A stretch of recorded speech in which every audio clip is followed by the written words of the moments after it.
Hello and welcome to the second edition of SMB Connect Spotlight. Thank you very much for viewing and liking our first interview with the CEO of MIDC. Today, my guest is Mr. Surinder Jain. He is the president of Himachal Pradesh Corrugated Box Manufacturing Association, which has over 300 members across the state of Himachal Pradesh. He also is the vice president of Himachal Pradesh Laghu Udyog Bharti, a visiting lecturer of Kurukshetra Business Technology University. He is the CEO of Devashish Food Packaging and Research Private Limited, which is into pharmaceutical packaging. He's currently residing in Panchkula, and he has been associated with a lot of SMEs and small businesses programs and advisors members to avail the various facilities which government of India and the state governments provide to businesses. So please welcome Mr. Surinder Jain. So thank you, Mr. Surinder, for joining us today at the SMB Connect Spotlight. Really appreciate you for giving this time. आपका बहुत बहुत धन्यवाद. और आज का ये हम question answer शुरू करते हैं आपसे. सबसे पहले हम आपसे जानना चाहेंगे सर कि जो बजट अभी रिसेंटली पास आउट हुआ है 1 महीने पहले, तो उसमें आपकी क्या प्रतिक्रिया है और आपके इंडस्ट्री के लिए वो बजट कैसा है?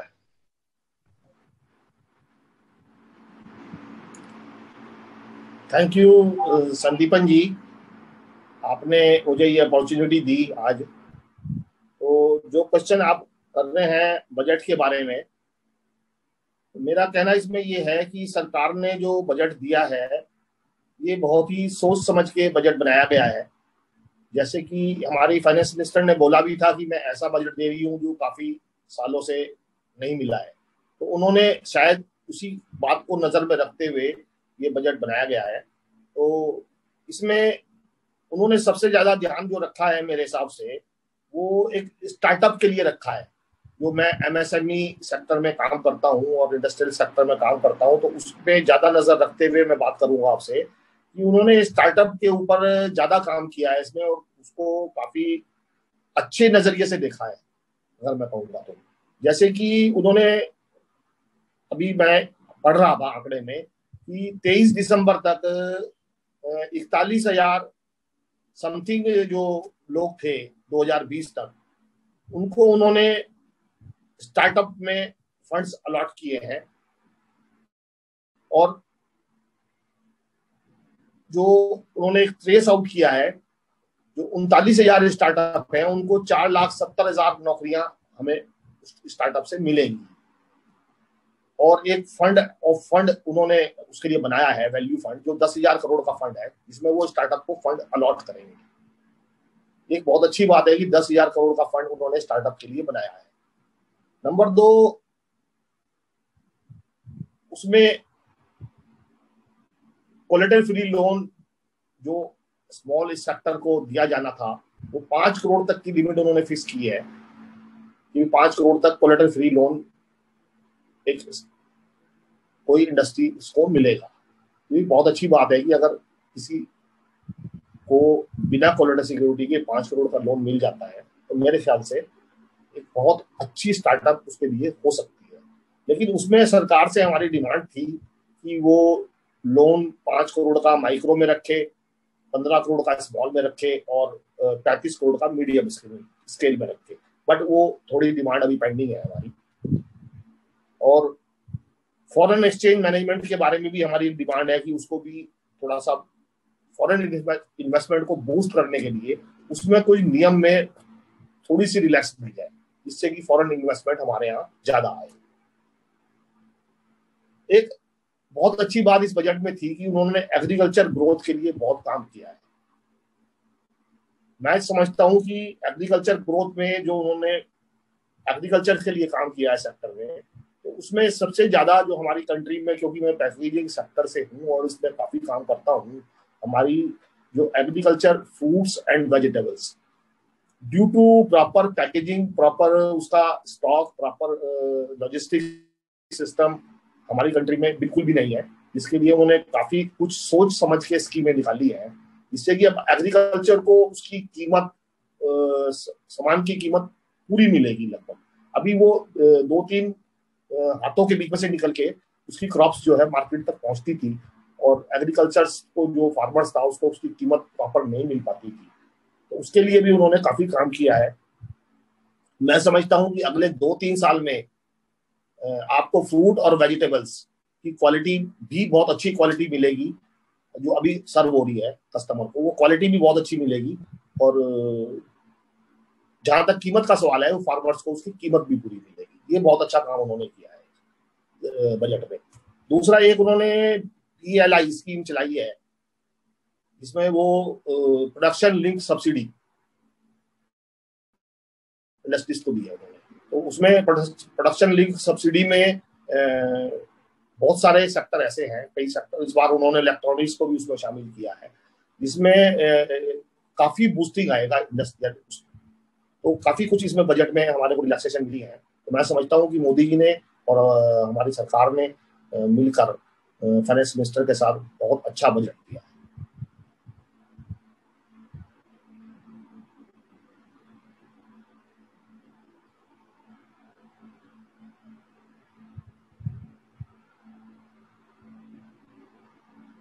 Sandeepan, so you're on mute.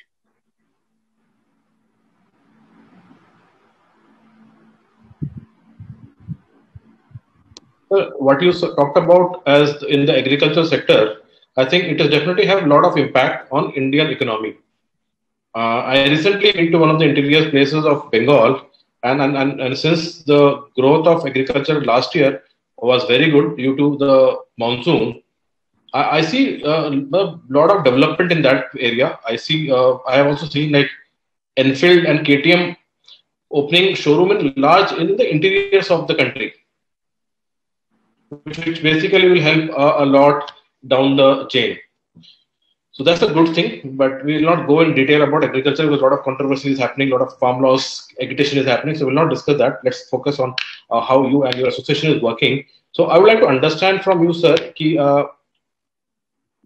as you are associated with Laghu Udyog Bharati of Himachal Pradesh and also with the president of the corrugated box industry, how's the business picking up? Is how you the association members and how the industry is picking up? Do you see the pandemic, the effect of this coronavirus pandemic ये खत्म हो रहा है, या फिर अभी भी लगता है कि ये जो challenges हैं, हमें जो इसकी दिक्कतें हैं वो चल रहेंगी, या लोगों को अभी बिजनेस आ रहा है and it is reaching that level जो पहले कोविड के पहले हमारा का बिजनेस का प्लान था उस तरफ पहुंच रहा है?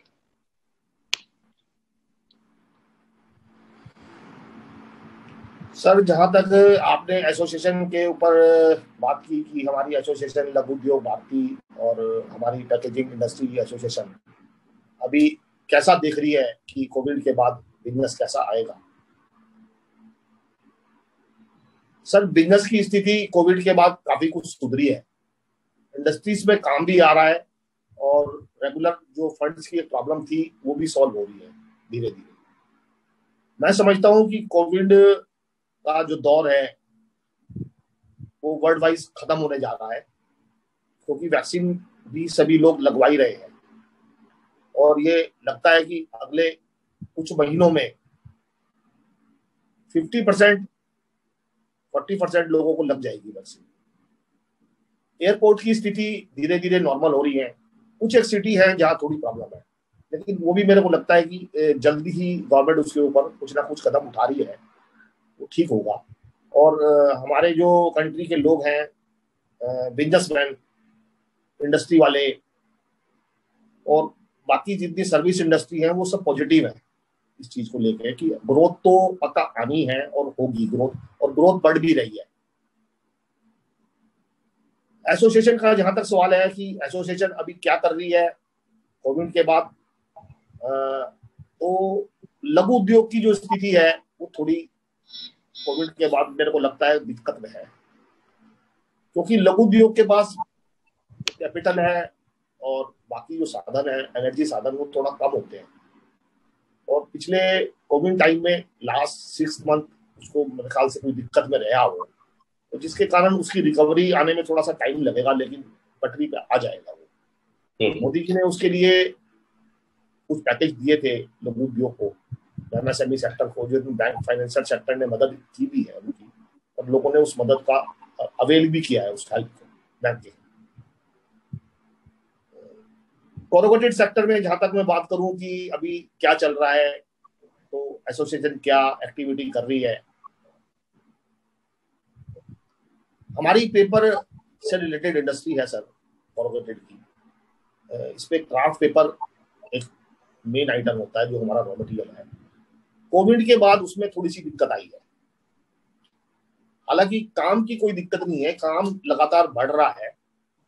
कोविड के बाद तो पैकेजिंग इंडस्ट्री एक तरह से और ज्यादा बूस्ट अप हुई है ड्यू टू, क्योंकि कोविड के कारण लोग बाजार में नहीं गए। अब वो अमेजोन, फ्लिपकार्ट या और इस तरह की टाइप की एजेंसियां से सामान ज्यादा मंगा रहे हैं ई मार्केटिंग से, तो उसके कारण पैकेजिंग की डिमांड बहुत ज्यादा बढ़ी है। तो ई मार्केटिंग में जब आपके पास कोई पैकेट्स आते हैं घर में, सब वो कॉर्पोरेटेड पैकेजिंग में जाते हैं।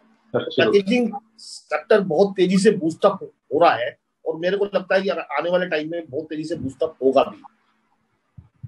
और थोड़ी सी दिक्कत आई है कि कोविड के कारण जब वर्ल्ड वाइज बंद रहा, तो हमारी जो पेपर इंडस्ट्री है वो वेस्ट बेस है, वेस्ट टू वेस्ट पेपर बनता है हमारी कंट्री में। एग्रीकल्चर क्रॉप से पेपर नहीं बनता, वो बैन है due to pollution. World wise 2 एक कंट्री है जहाँ बनता है, लेकिन हमारी कंट्री में बैन है, तो वो वेस्ट टू वेस्ट ही हम लोग बनाते हैं पेपर। तो कोविड के कारण बाहर से वेस्ट कंट्रियों से नहीं आ पाई, कुछ कंटेनर की शॉर्टेज हुई, कुछ वेस्ट नहीं आई, तो उसके कारण एक वेस्ट का साइकिल टूट गया, जिसके कारण हमारे पेपर इंडस्ट्री में लगभग पिछले 6 महीने में 60 से 70% प्राइस बढ़े हैं।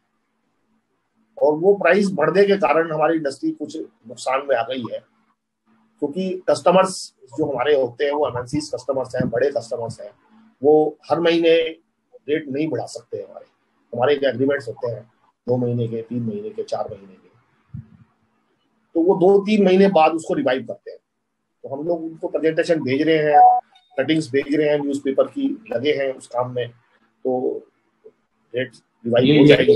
यही मेरा अगला सवाल है कि एज एसोसिएशन आप लोग क्या इसको एज एसोसिएशन आप इंडस्ट्री के पास जा रहे हैं, उनसे बात कर रहे हैं, और उसका क्या नतीजा आ रहा है? What are the results you are getting it? Are you getting some support from the government also? देखो, जहां तक रेट की बात है संदीपन जी, मैं समझता हूँ कि कंट्री के अंदर बहुत सारी आइटम ऐसी हैं, प्लास्टिक है, आयरन है, कॉपर है, पेट्रोलियम प्रोडक्ट से रिलेटेड आइटमें हैं, हमारी पेपर इंडस्ट्री है। लगभग सभी आइटमों में कम्युनिटीज में प्राइस 40, 50, 60, 70% बढ़ा है। खाली हमारी पेपर इंडस्ट्री में नहीं बढ़ा, आप महसूस कर रहे होंगे कि सभी चीजों में प्राइस बढ़ा है, और लोग चिल्ला भी रहे हैं कि भाई महंगाई बढ़ी है, महंगाई बढ़ी है। लेकिन मैं जहां तक इंडस्ट्री के सवाल है, महंगाई की बात नहीं कर रहा हूं मैं जहां तक इंडस्ट्री की बात है, जब भी किसी कमोडिटीज में रेट बढ़ता है तो इंडस्ट्री को थोड़े टाइम के लिए तो नुकसान होता है, लेकिन लॉन्ग टाइम मैं समझता हूँ इंडस्ट्री के लिए कमोडिटीज में रेट बढ़ना उसके लिए फायदेमंद है। ये टेम्परेरी फेस है कि हम लोग चिल्ला रहे हैं कि थोड़ा लॉस आ गया है, थोड़ा प्रॉफिट नहीं आ रहा है, लेकिन इन द लॉन्ग टाइम हमें इसका फायदा मिलने वाला है। इंडस्ट्री को थोड़ा सा दिक्कत आएगी, क्योंकि एक चेन टूटती है तो दिक्कत आती है। उसके लिए हमारी एसोसिएशन एफर्ट कर रही है, बातचीत कर रही है, मिनिस्ट्री से भी बातचीत कर रही है। उसका एक बहुत बड़ा मेजर कारण ये है कि हमारे यहाँ से कंट्री से जब all over the world paper की शॉर्टेज हुई, वेस्ट नहीं आई, तो चाइना ने पेपर के दाम बहुत ज्यादा बढ़ा दिए, थाईलैंड, चाइना, बांग्लादेश। तो हमारी कंट्री से पेपर काफी तेजी से एक्सपोर्ट होने लगा। तो अब जो वेस्ट की पहले ही शॉर्टेज थी और पेपर एक्सपोर्ट होने के कारण पेपर की ही शॉर्टेज हो गई। अब अगर बात करें तो पेपर इंडस्ट्री का जो अगर 100% प्रोडक्शन पे है, तो उसमें से 40% या 30% एक्सपोर्ट हो रहा है पेपर।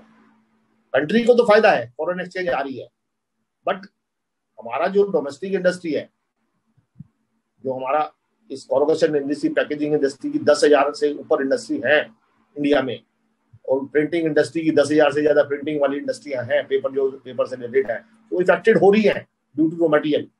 बट उसके लिए काम कर रहे हैं, बातचीत कर रहे हैं। कल भी मीटिंग थी हमारे यहाँ हिमाचल में, पंजाब में, हरियाणा में, तो चल रहा है उसके लिए काम। लेकिन मेरे को लगता है कि वो गवर्नमेंट उसके ऊपर बातचीत करने के लिए तैयार है हमारे से, और हमारी सेंट्रल गवर्नमेंट से बात मीटिंग नेक्स्ट वीक में हो भी जाएगी। और ये चाइना वाला मसला जो पेपर एक्सपोर्ट का है, हम चाहते हैं कि भाई डोमेस्टिक इंडस्ट्री को पहले रॉ मटेरियल मिले, बाद में दूसरी कंट्री को मिले। तो हमारी एसोसिएशन उसमें काम कर रही है।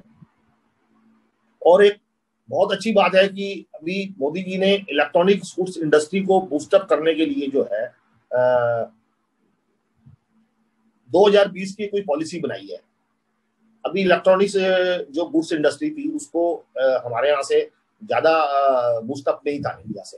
तो मेरे को लगता है उसमें भी हमारे को पैकेजिंग इंडस्ट्री को बहुत ज्यादा बूस्टअप मिलने वाला है अगर वो इंडस्ट्री डेवलप होती है। तो एक्सपोर्ट ओरिएंटेड पॉलिसी उन्होंने कोई बनाई है जो अलग अलग पोर्ट के ऊपर वो एक SEZ बनाने जा रहे हैं। तो वो अगर काम हो जाएगा तो मेरे को लगता है कि उसमें इलेक्ट्रॉनिक गुड्स इंडस्ट्री अपने यहाँ मैन पावर क्योंकि बहुत सस्ती है इंडिया में, उस हिसाब से पैकेजिंग इंडस्ट्री को बहुत काम आने वाला है। और कंट्री से एक्सपोर्ट भी बहुत तेजी से होगा इलेक्ट्रॉनिक गुड्स। और उसको PLI स्कीम जो मैंने आपको बताया था, प्रोडक्शन लिंक सब्सिडी वाला, उसमें इलेक्ट्रॉनिक गुड्स को भी शामिल किया गया है। I think what I can understand from you, if there's any industry is doing good, it will have a direct impact on the production and support of the corrugated box industry. Because packaging तो हर जगह चाहिए होगा, चाहे कोई भी industry हो. If any industry is doing good, and it will definitely also means मतलब जो अभी जो गवर्नमेंट का प्राइम मिनिस्टर का जो एक आत्मनिर्भर भारत का एक कैंपेन था, उसमें आपकी क्या मतलब do you think it is going to be beneficial for you as the association leader for corrugated box industry? Also, I would like to have your input as a business owner. How different business owners should get benefit out of this particular campaign of Atmanirbhar Bharat, self-sufficient initiative.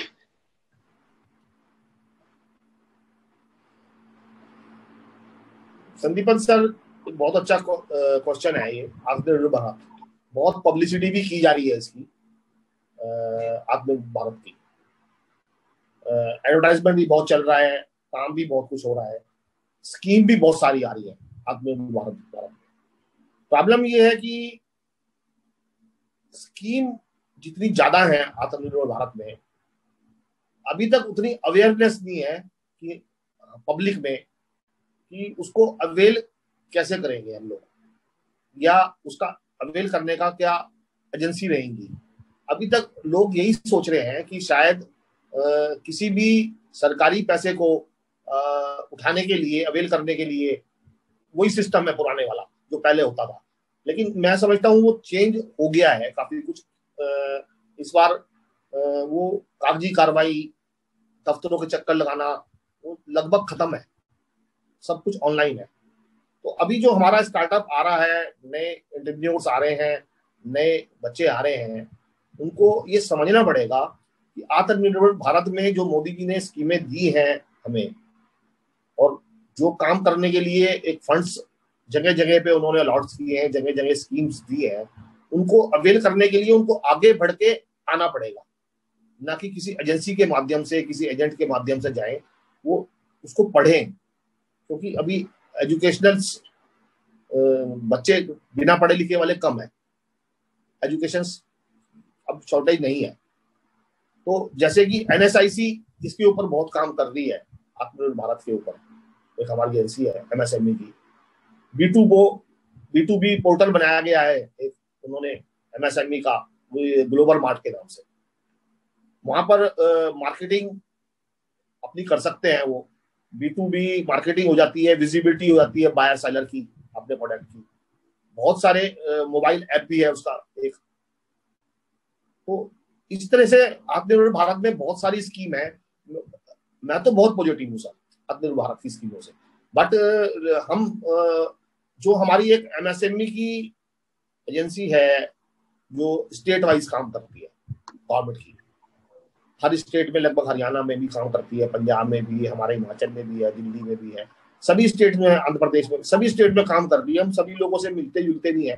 But मैं उसमें थोड़ी सी कमी ये मानता हूँ कि जो MSME का एक डिपार्टमेंट है, उनके जो ऑफिसर्स हैं, असिस्टेंट डायरेक्टर्स जो भी वहाँ बैठते हैं, उनकी बड़ी अच्छी सैलरी है सर सेंट्रल गवर्नमेंट की। तो वो लोग जितना एफर्ट उनको करना चाहिए आत्मनिर्भर भारत में, वो उतना एफर्ट मेरे ख्याल से नहीं कर पा रहे हैं। अगर वो थोड़ा सा एफर्ट करें, कुछ तो बीच में कोरोना आ गया सर, कोरोना के कारण मेरे को लगता है कि काफी लोग डर के हमारे काम ही नहीं कर पाए, टेबल पे बैठ ही नहीं पाए, कोई सेमिनार्स नहीं हुए, कुछ नहीं हुआ, आपको पता ही है। लेकिन वैसे भी मैं देखता हूँ कि वो एमएसएमई डिपार्टमेंट का ही ये सारा रोल है कि कोई भी गवर्नमेंट की आत्मनिर्भर भारत की स्कीम्स जितनी भी है उनको लॉन्च करके कैसे अवेल करना है, तो वो डिपार्टमेंट थोड़ा सा कमजोर है गवर्नमेंट का, मगर हम लोग उसमें काफी पॉजिटिव है। I hope the message of this message may go to a lot of people and कुछ पॉजिटिव चीजें बाहर निकल के आएंगी। तो सर इसी को आगे बढ़ाते हुए अभी एक रिफॉर्म जो हो ही रहे हैं, गवर्नमेंट काफी सपोर्ट भी कर रही है, एक नया लेबर लॉ भी एनेक्ट किया है पार्लियामेंट ने, जिसपे मतलब minimum wages, occupational safety, social security, अभी ये नोटिफिकेशन आनी है मेरे ख्याल से। तो इसके ऊपर आपका क्या प्रतिक्रिया है? What is your reaction towards it? Because again this is a very going to be very controversial kind of a reform, because it's a very difficult reform to do it in this sector. So do you think this will again help businesses, or it will be बाद में ये ऐसा ना हो कि भाई सारे जो लेबर के ऊपर बहुत सारे अत्याचार जो पहले होते थे उस तरह का फिर से आ जाए? What is your reaction towards it? Sir labour वाला इशू हमेशा ही थोड़ा सा कंट्रोवर्सी रहता है इंडस्ट्री के मामले में, क्योंकि इंडस्ट्रियल सेक्टर जो है वो खासतौर से स्मॉल स्केल,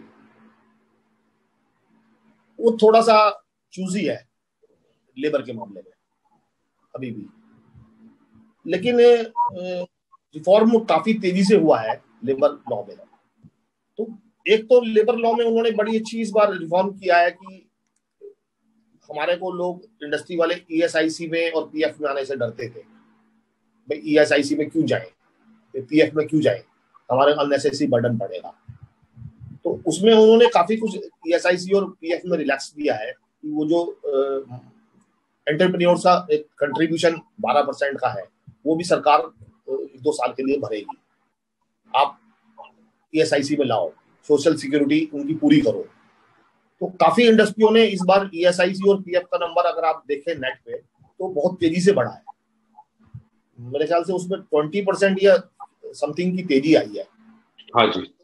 वो इसीलिए आई है कि एंटरप्रेन्योर्स को ये लगने लगा है कि यार ईएसआईसी और पीएफ में जब हम सोशल सिक्योरिटी में लाएंगे अपने वर्कर को, तो वर्कर थोड़ा उससे खुश है। खुश इसलिए है सर कि जब मैं अपने यहाँ कोई वर्कर रखता हूँ, टीम रखता हूँ, तो वो 2, 3, 6 महीने बाद, 8 महीने बाद, 10 महीने बाद ये सोचती है दूसरा पड़ोसी आपको ज्यादा पैसे दे रहा है ना, वहां चले जाओ। लेकिन वहां पीएफ नहीं होता, वहां सोशल सिक्योरिटी नहीं होती। आज उसको मेरे यहाँ सोशल सिक्योरिटी मिल रही है, पीएफ मिल रहा है, पीएफ में पैसे इकट्ठे हो रहे हैं, उसके ईएसआईसी में उसका इलाज हो रहा है, उसकी फैमिली का इलाज हो रहा है, तो वो दूसरी जगह डाइवर्ट नहीं होता, उसको एक सिक्योरिटी नजर आती है बहुत बड़ी। अभी 15,000 तक का जिनकी सैलरी थी वो भी ईएसआईसी में उन्होंने ले लिया है, पहले वो नहीं आते थे। तो सोशल सिक्योरिटी में उन्होंने काम किया है। और मैं समझता हूँ कि इसी कोरोना के बाद तो हमारी एक इंडस्ट्रियल सेक्टर की एक मॉरल ड्यूटी है, मैं समझता हूँ कि हमें लेबर वाले मामले में थोड़ा सा अपनी पॉकेट को ढीली करनी चाहिए। हमें ऐसा नहीं सोचना। This is a very, very nice point which you said, because I think as a business owner, as an entrepreneur, we need to be very compassionate.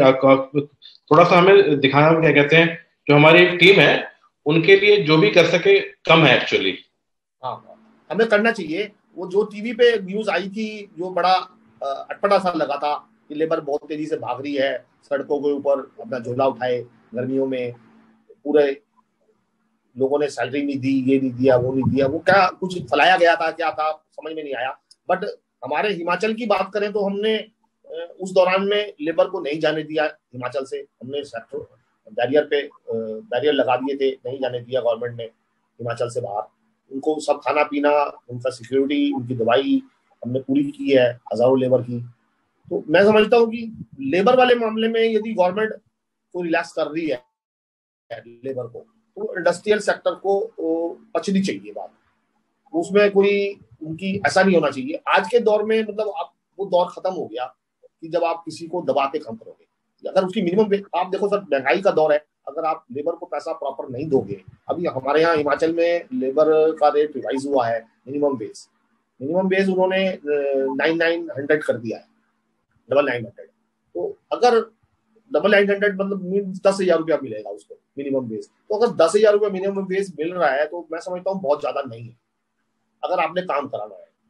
तो रिफॉर्म करने चाहिए।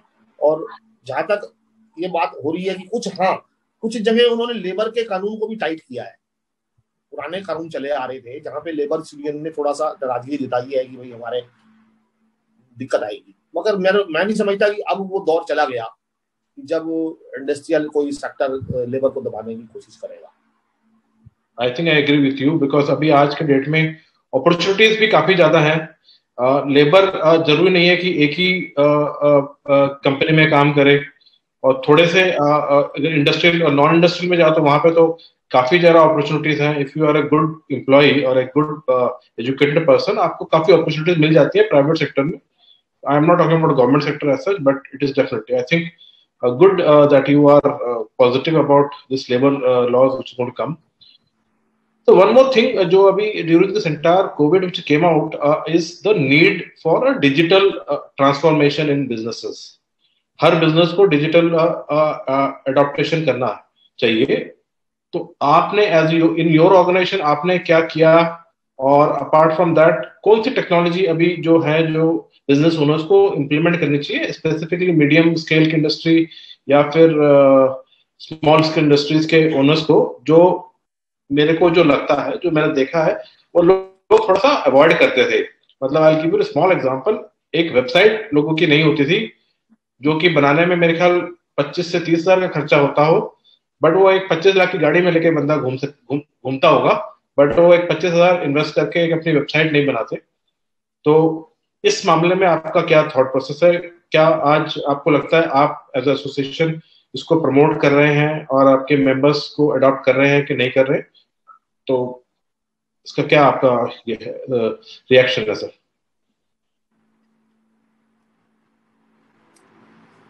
बड़ी अच्छी बात है संदीपन सर कि आप इस बारे में बात कर रहे हैं। मेरे को काफी लोगों से बातचीत करने का मौका मिलता है इंडस्ट्री के बारे में, वो बट टेक्नोलॉजी के बारे में बात करते हैं, अपग्रेडेशन के, बाकी चीजों के, मार्केटिंग के बारे में बात करते हैं कि भाई आप लोग मार्केटिंग में कैसे काम कर रहे हो, टेक्नोलॉजी अपग्रेडेशन मशीन में कौन सी कंट्री की मशीन ला रहे हो, क्या कर रहे हो, किस कंट्री का रेट, बाकी चीजों बात करते। लेकिन आपने बहुत अच्छी बात कही कि आज इंडस्ट्री के इस दौर में डिजिटल का जो एक मार्केट, डिजिटल का जो रूप आया है, मैं जब वो बुक्स लिखने वाला टाइम अब चला गया, अब यदि आपको इंडस्ट्री में कोई ना कोई टूल लगाना पड़ेगा डिजिटल का, ग्रोथ करनी है तो अगर आप डिजिटल का टूल नहीं लगाओगे तो मेरे ख्याल से ग्रोथ थोड़ी मुश्किल हो जाएगी। स्टाफ बहुत महंगा है आज की तारीख में, तो डिजिटल ग्रोथ तभी आएगी जब आप उसमें थोड़ा सा पैसा डालेंगे। अब जैसे जीएसटी आ गया है, जीएसटी में यदि आपके पास कोई एप्स नहीं है, कोई टूल नहीं है जीएसटी का, यानी आपके पास कोई उसका कोई भी मतलब टूल नहीं है, तो आप जीएसटी का काम कर ही नहीं पाओगे, दूसरे के भरोसे बैठे रहोगे, उसे हर महीने डाटा पहुंचाते रहोगे, वो डाटा सही बनेगा नहीं बनेगा आपका, तो वो टूल तो लगाना ही पड़ेगा आपको, कोई ना कोई एप्स लगाना ही पड़ेगा। अब आईएसओ की बात है, आईएसओ हर कंपनी मांगने लगी है। अब आईएसओ में खाली सर्टिफिकेट लेने से काम नहीं चलेगा, उसके लिए भी आपको काम करना पड़ेगा। अब कागज कब तक भरोगे, कंप्यूटर पे तो जाना ही पड़ेगा आपको। तो डिजिटल में अगर खर्चा करना पड़ता है कंपनी को कोई भी मतलब एप्स लेने के लिए या टूल लेने के लिए या कुछ करने के लिए, तो कंपनी को खर्चा करना चाहिए, क्योंकि उसके बिना ना तो वो मार्केटिंग कर पाएगा ना अपनी जान पहचान। हाँ, वेबसाइट की बात करी आपने, वेबसाइट आज भी मैं देखता हूँ कि लोगों की वेबसाइट है ही नहीं, अगर है तो उसमें कुछ है नहीं, अंदर वेबसाइट में नहीं है अंदर कुछ, अगर है भी वेबसाइट तो अंदर कुछ नहीं है। अभी मैं भी इस मामले में कमजोर हूँ मैम, अभी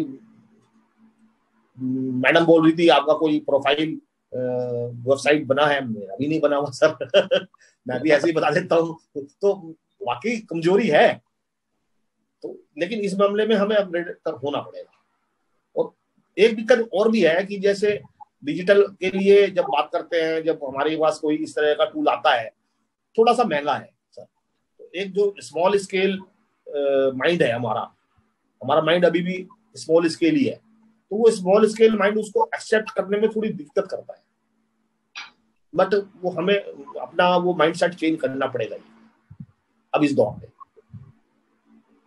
आई थिंक सर, ये मैं थोड़ा ऑफ द ट्रैक जा रहा हूँ, बट आई थिंक हम आपके साथ एक प्रोग्राम कर सकते हैं जहाँ पे आपके जो एसोसिएशन के मेंबर्स को एक डिजिटल नॉलेज के ऊपर कुछ बात कर सकते हैं, फिर हम देखते हैं। और कुछ लोग भी हैं जो जो इसको आपको इम्प्लीमेंट करने में हेल्प कर सकते हैं। That can be a separate discussion all together, but I just thought to let you know right now.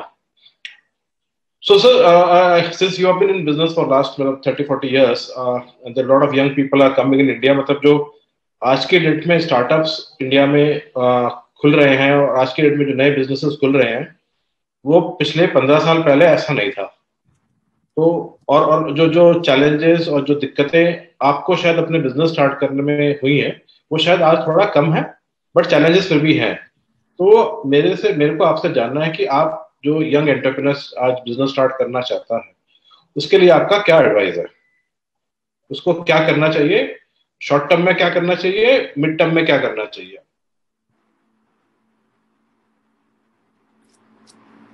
जहां तक स्टार्टअप की बात है सर, मैं कई यूनिवर्सिटियों में मोटिवेशन लेक्चर भी करता हूँ और एजुकेशनल लेक्चर भी करता हूँ सर। तो मेरा मोटिव रहता है, जब मैं किसी जगह जाता हूँ तो बेसिकली जो फाइनल ईयर के बच्चे होते हैं उनसे ही बात करने को चांस मिलता है। तो मैं वहां पे जाके यही बोलता हूँ कि आप लोगों में से ज्यादातर 80% 90% बच्चे पढ़ने के बाद, बीटेक करने के बाद, 4 इयर्स कोर्स करने के बाद, ज्यादातर लोगों की टेंशन होती है यार नौकरी मिल जाए किसी तरह। मैं उनको यही बोलता हूँ कि यार नौकरी की तरफ भागते क्यों हो आप? अभी इंडिया में इतनी सारी अपॉर्चुनिटी है आप लोगों के लिए स्मॉल स्केल में, आप लोग उधर जाते क्यों नहीं? हर बच्चे का, उसके माँ बाप का, फादर्स का, मदर का एक माइंडसेट है यार लोन लेने में दिक्कत आएगी, बैंकों में चक्कर लगाने पड़ेंगे, लोन नहीं मिलेगा, कमीशन देनी पड़ेगी। तो स्टार्टअप के लिए मैं एक बहुत अच्छी बात बताना चाहूंगा कि उन लोगों को जो गवर्नमेंट ने स्कीम निकाली है आत्मनिर्भर भारत के लिए, स्टार्टअप के लिए, तो मैं पहले आपसे कह रहा था उसको एक बार पूरी तरह स्टडी करना चाहिए ऑनलाइन जाके। आज की तारीख में यदि स्टार्टअप ऑनलाइन जाके एप्लीकेशन को ट्राई मारेगा कहीं किसी साइट पे, मैं समझता हूँ उसको 100% जवाब आएगा, 100% उसकी फाइल सबमिट होगी।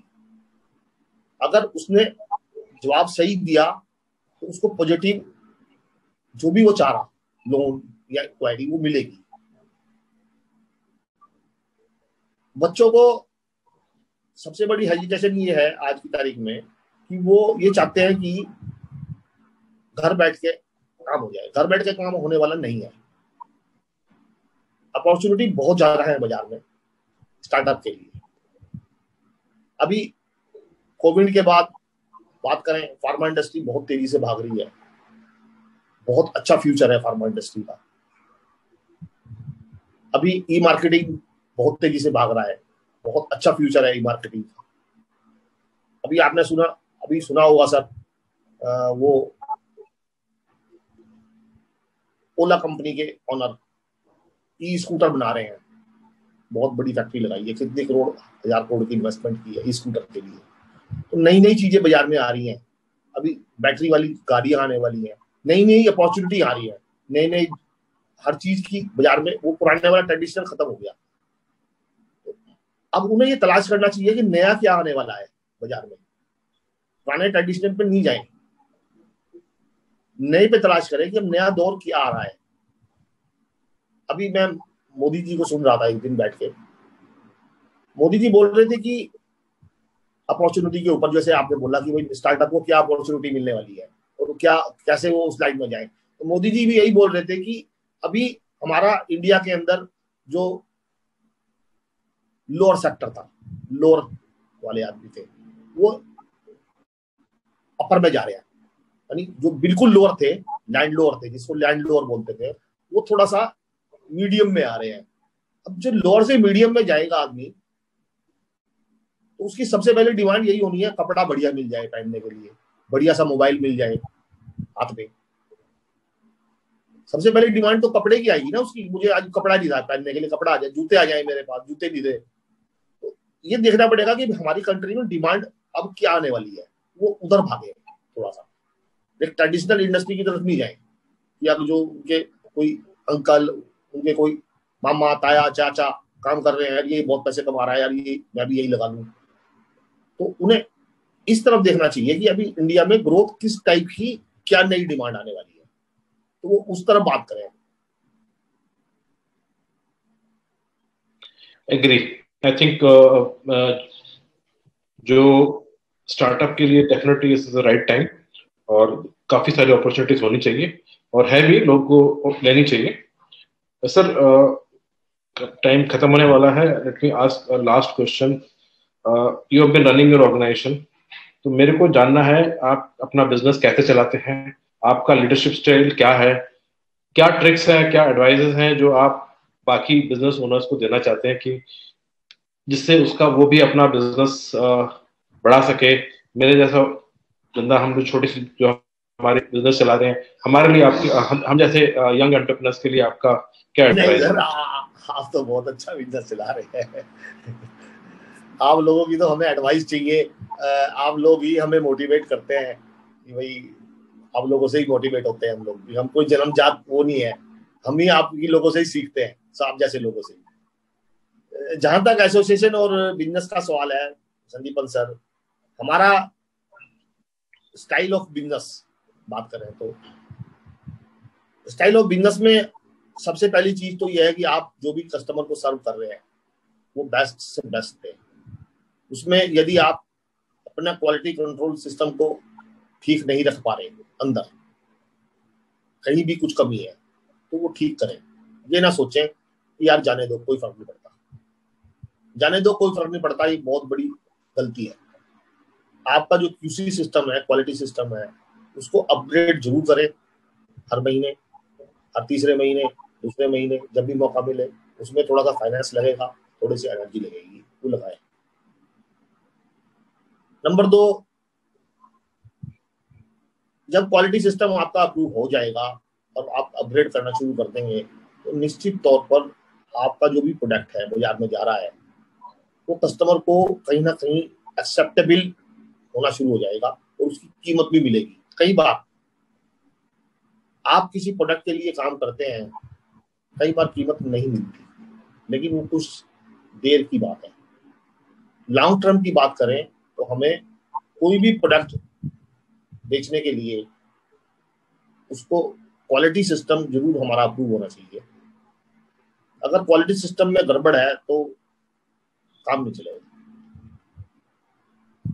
आपका कमिटमेंट जो है पेमेंट का मार्केट में, वो कमिटमेंट प्रॉपर होना चाहिए।